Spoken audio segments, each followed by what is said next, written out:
In an AP, 104th and 4th terms are 125 and 0. அப்படின்னா என்ன? 104th termனா என்ன?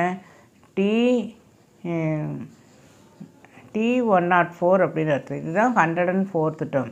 அதோட வேல்யூ என்ன கொடுத்துருக்குறாங்க? ரெஸ்பெக்டிவ்லினா ஃபஸ்ட்டு டேர்ம் வந்து 125. Then next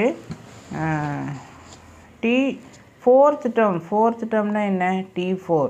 What is T4 given? It is given as 0. Fourth term வந்து 0 அப்படின்னு சொல்லி கொடுத்துருக்கு. Then find the sum of first 35 terms. Sum of அப்படின்னா என்ன? Sn. ஸோ Snோட வேல்யூ நம்ம Sn இங்கே வேல்யூவும் கொடுத்துருக்கு. 35 டேர்ம்ஸ்னுடைய வேல்யூ நம்ம கண்டுபிடிக்கணும். ஸோ Snனுடைய ஃபார்முலா என்ன? A + n by 2 bracket 2a + n minus 1 into d. இதுதான் வந்து Snனுடைய formula. This is formula for Sn. நமக்கு அப்போ என்னென்னலாம் வேணும்? n வேணும். n என்ன? 35. தென் ஏவும் டியும் we need. ஸோ இந்த கன்க்ளூஷன் இந்த ஈக்குவேஷனை வச்சுட்டு நம்ம ஏவும் டியும் கண்டுபிடிக்கிறோம். ஸோ இதுக்கு ஃபார்முலா என்ன? A + n minus 1 into d, a + 104 minus 1 into d.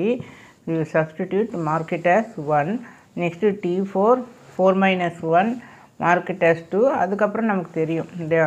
Equation 1 and 2 எடுத்துகிட்டு சைன் சேஞ்ச் பண்ணி +a - a கேன்சல் பண்ணி you are getting t equal to 5/4. You substitute this value in any one of the equation so that a + 3 bracket 5/4 equal to 0.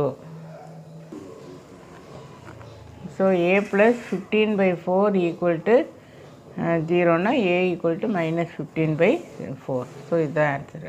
So இப்போ S35 equal to n/2 bracket இந்த value எல்லாமே substitute பண்ணிக்க. இதை சிம்ப்ளை பண்ணிவிட்டு அதுக்கப்புறம் make the denominator ஈக்குவலாக வச்சுக்கோ. இதெல்லாம் ஜஸ்ட்டு சிம்பிளிஃபிகேஷன் தான். இது வந்து இது ரிவிஷன் தான். ரிவிஷனுங்கிறப்ப கொஞ்சம் ஷார்ட்டாக தான் ஸ்டெப்ஸ் வந்து பார்க்க முடியும். இதில் அலிட்டர்னு போட்டு இன்னொரு மெத்தட் இருக்குது. 6 you can use this formula also. n/2 வேண்டாம்.